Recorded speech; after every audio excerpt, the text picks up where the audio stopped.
तो तस्वीरों में आप देख सकते हैं साथियों, ये गायें हैं जो कि फूसगढ़ रोड जिला करनाल के अंदर का ये दृश्य है, जहाँ पर ये गायें किस तरह से मरी हुई पड़ी हैं। या आप देख सकते हैं छोटे बच्चे हैं और इसका बच्चा भी साथ में पड़ा हुआ और गाय भी मरी पड़ी है। और अभी इस गाय का ये कान भी हिल रहा है, हो सकता है ये गाय काफ़ी गंभीर है। हल्का फुल्का भी मैंने जैसे कान देखा था, लेकिन ये नीचे जो इसका बच्चा है ये मरा पड़ा है।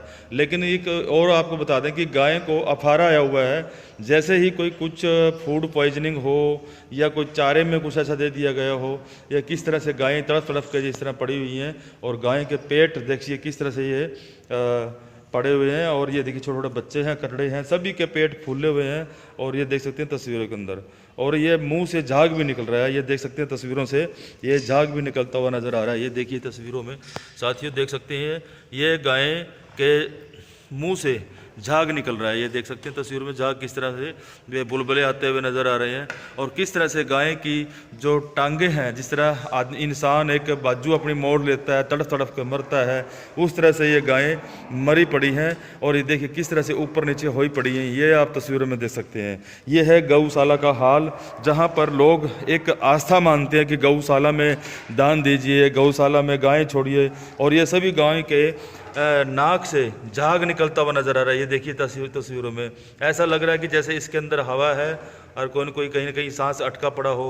और ये गायें गंभीर रूप से जिस तरह आईसीयू में होती है उस तरह से गाय ये पड़ी हुई है, और लेकिन किसी प्रकार का कोई उपचार नहीं है। और हो सकता है कि ये गाय बचा भी ले सकती थी, लेकिन आप देख सकते हैं कि किस तरह से गायें फूली पड़ी है, पूरी तरह से शरीर इनका फूला पड़ा है, जैसे कोई इन्होंने कोई ये लगता है कि जैसे कोई इन्होंने कोई पॉइजन वगैरह इनको दिया गया हो। ये अपने आप नहीं मर सकती हो। इससे 6 महीने पहले भी और 1 साल पहले भी इस तरह की यही खबर देखने को मिली थी, जब गायों के साथ ये ऐसा हालत हुआ था। और इसके बारे में अब हम डॉक्टर की टीम भी यहाँ पे पहुँची हुई है और पुलिस फोर्स भी यहाँ पे पहुँची है, उनसे भी हम जानकारी लेने की कोशिश करेंगे। और ये गाय का देखिए बाबा बंसी वाला गौशाला धाम लिखा हुआ है, ये देख सकते हैं तस्वीरों के अंदर, बाबा बंसी वाला गौ सेवा धाम। और इस तरह से आप तस्वीरों में देख सकते हैं कि यहाँ पर ये इस तरह का हादसा लगातार होता हुआ नज़र आ रहा है। इससे पहले भी 1 साल पहले भी ऐसी यहाँ पे घटना हुई थी, और अब दोबारा फिर ये लगातार हो रही है। और इसके जो पहले ये देखिए यहाँ पे गाय बंधी हुई हैं, और कभी भी कुछ भी हो सकता है। बहुत सारी गायें लगातार इस तरह से यहाँ पे मरते हुए दिखाई दे रही हैं, और गायों को अफारा आया हुआ है। ये बहुत बड़ी खतरनाक बात है।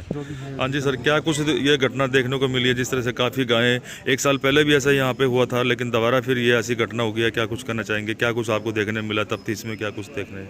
जो आपने क्वेश्चन किया नगर निगम का जो 1 साल पहले का जो मेरे नॉलेज में नहीं है, लेकिन आज जो राकेश बंसल जी हैं जिन्होंने मेरे को सूचना दी थी करीब 9:30 बजे भाई के इसी तरह हमारे 45 गायें को चारा खाने से मृत हो चुकी। जो मैं तुरंत अपनी टीम के साथ मौके पर पहुंचा, मौके पर आकर के देखा तो अलग अलग 3 शेडों के अंदर 45 गायें मरी हुई पाई गई।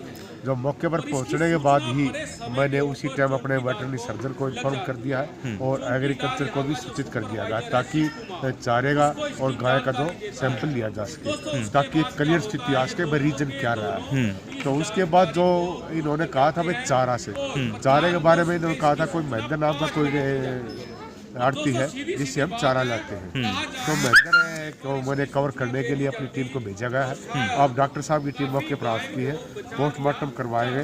पोस्टमार्टम करवाने उपरांत सबसे पहले तो गौ माता को उसको सम्मान के साथ उसका जो भी संस्कार होगा तो वो किया जाएगा। उसके बाद जो इन्वेस्टिगेशन का पार्ट है भाई, कुछ और किसी पब्लिक के बीच में कोई इशू आ रहे हैं तो भाई कई फुटेज से या कोई और कोई एलिमेंट है। मेरा तो व्यूज एक है कि इससे बड़ा जो गौ माता हमारा जो धर्म है, तो इससे बड़ा हमारे लिए कुछ नहीं है।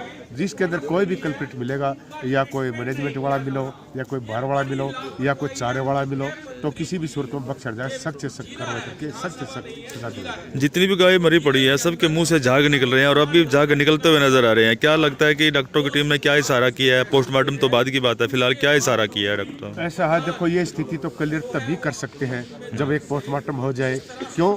इसके बारे में जो डॉक्टर है इसके बारे में क्लियर बता सकते हैं। हैं।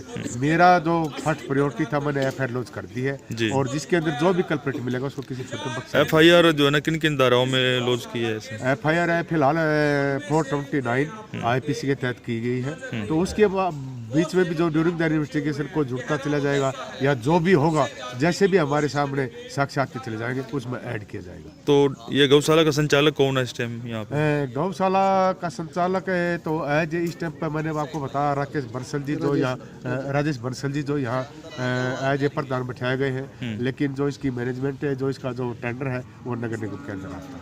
Thank you sir. क्या कुछ कहना चाहेंगे जिस तरह से डॉक्टरों की काफ़ी मृत्यु हुई है और मुंह से झाग निकल रहे हैं? डॉक्टरों की बोल गया मृत्यु हुई है। डॉक्टर उसकी माफ़ कीजिएगा, गाय की करेक्ट कर ले, पहले इसको डिलीट कर ले। नहीं सर, गायों की काफ़ी मृत्यु हुई है तो इसमें मुंह से झाग भी निकल रहे हैं, क्या कुछ कहना चाहेंगे आपने? यहाँ पे क्या आशंका लगती है? देखिए, कोई ना कोई पॉइजनिंग का मामला है और इसके लिए हमारी पूरी टीम यहाँ पे आई हुई है। यूनिवर्सिटी से भी हमारे साइंटिस्ट वहाँ से आए हुए हैं और इसके सैंपल्स लेके हम फॉरेंसिक लैब मधुबन यूनिवर्सिटी में भेजेंगे। उसके बाद ही जैसे कोई कन्फर्मेशन होगी आप लोगों को सूचित कर दिया जाएगा। तो इस तरह सस्पेक्टेड पॉइजनिंग ही सस्पेक्टेड। इसके पीछे क्या मंशा होती है? कोई किसी की शरारत है या चारे की है? क्या कुछ इसके बारे में कुछ नहीं कह सकता। कुछ चारे के बारे में कुछ ऐसा भी चारा दिया गया? चारे से ऐसा हो सकता है? सैंपल्स की रिपोर्ट आने के बाद ही आपसे बात। आपने कुछ चारा कलेक्ट किया जिसके खाने से ऐसे सारे के सैंपल्स ले लिए हैं? हाँ। कब तक आ जाएगी रिपोर्ट? रिपोर्ट अभी जाने तो दो, अभी अच्छा, रिपोर्ट आएगी। आज जाएगी तो कब तक आ जाएगी?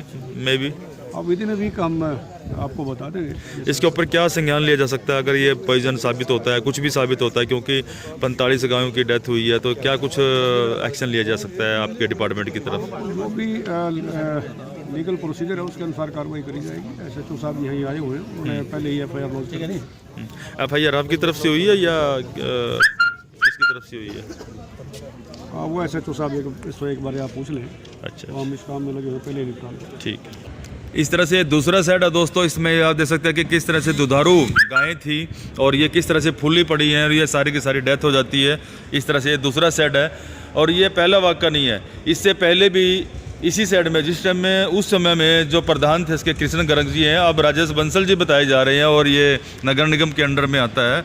तो ये तस्वीरें आप देख सकते हैं कि गाय के बछड़े, गाय किस तरह से जीव इनके मुंह से निकल रही है और ये अफारे से यानी कि पॉइजनिंग से इनकी डेथ हो जाती है। कैसे हट्टी कट्टी गाय थी और इस तरह से जहाँ पर हिंदुस्तान के अंदर और हरियाणा के अंदर विशेष करके कि गाय की जब पूजा की जाती है, वहीं पर गायों को इस तरह से अगर ये हालात हो जाती है, इसके पीछे बहुत बड़ी साजिश हो सकती है। डॉक्टरों की, पुलिस की टीम भी यहाँ पे आई हुई है और ये सब कुछ दृश्य यहाँ पे दिखाया जा रहा है। और लेकिन अभी वेटरनरी डॉक्टर इसको बारे में कुछ भी कहने से इनकार कर रहे हैं, क्योंकि ये कहते हैं कि चारे के सैंपल भी लिए जाएंगे और इस तरह से ये यहाँ ब्लड सैंपल जो भी कार्रवाई होती होगी वो भी की जाएगी। तो ये कहीं ना कहीं अगर नगर निगम की शरारत होती है तो कहीं ना कहीं फिर इसके बारे में हो सकता है कि लिपापोती की जा सके। और लेकिन इन गायों को इंसाफ कैसे मिलेगा, क्योंकि ये बेजुबान गायें हैं। और ये सारा का सारा प्रशासन के हाथों ही छोड़ा जाएगा कि प्रशासन इसके ऊपर क्या कार्रवाई करेगा, प्रशासन क्या कार्रवाई करता है, कौन इसमें दोषी पाया जाएगा, वो तमाम बिंदुओं को देखते हुए आशंका की जाएगी क्या इनको इंसाफ मिल पाएगा। आखिर में ये कि परमात्मा के दिए हुए बेजुबान पशु हैं और इन पशुओं को जिस तरह से यहाँ पे किसी दरिंदे ने जिस तरह से हत्या की रही है इनके ऊपर और इस तरह से चारे में इस तरह से कोई पॉइजन देने की आशंका बताई गई है और गलत चारा दिया गया जिसको ठेका दे रखा था चारे का, तो इस तरह से ऐसी दरिंदगी से एक ये हत्या करी गई है। और ये डॉक्टरों की टीम भी आपको बता दें कि अंदर आ चुकी है और ये इस तरह से इनकी काउंटिंग कर रही है। लगभग 45 गायें बताई जा रही हैं और ये दृश्य है गौशाला फूसगढ़ का है, जहाँ पर करनाल ज़िले का है, जहाँ पर इस तरह से गायों की 45 गायों की हत्या हो जाती है और ये जिस तरह से फूड पॉइजनिंग और ये चारे की आशंका बताई जा रही है। ये हम तस्वीरें आपको दिखाने जा रहे हैं सर, बहुत ही गंभीर हालात कर देने वाली ये तस्वीरें हैं। मेरा सभी दर्शकों से अपील रहेगी कि इस खबर को अधिक से अधिक शेयर कीजिए और जिसने भी ये साजिश करी है उसको ज़रूर उसके ऊपर कार्रवाई होनी चाहिए। बंसीलाल पंचाल, सत्य समाचार, करनाल, हरियाणा। और इस तरह से डॉक्टरों की टीम भी यहाँ पे पहुँची, LL university of veterinary animal science Karnal, और ये डॉक्टरों की टीम भी यहाँ पे पहुंची हुई है और फिलहाल इनकी सैंपलिंग की जा रही है। हम देख सकते हैं बहुत सारे लोग यहाँ पे आए हुए हैं और इस तरह से यहाँ पे सभी के सभी इस चीज़ से हैरान हैं। डॉक्टरों की, पुलिस की टीम यहाँ पे, नगर निगम की टीम यहाँ पे पहुंची हुई है और सभी के सभी इसके ऊपर बड़े विशेष तौर पे गंभीर है।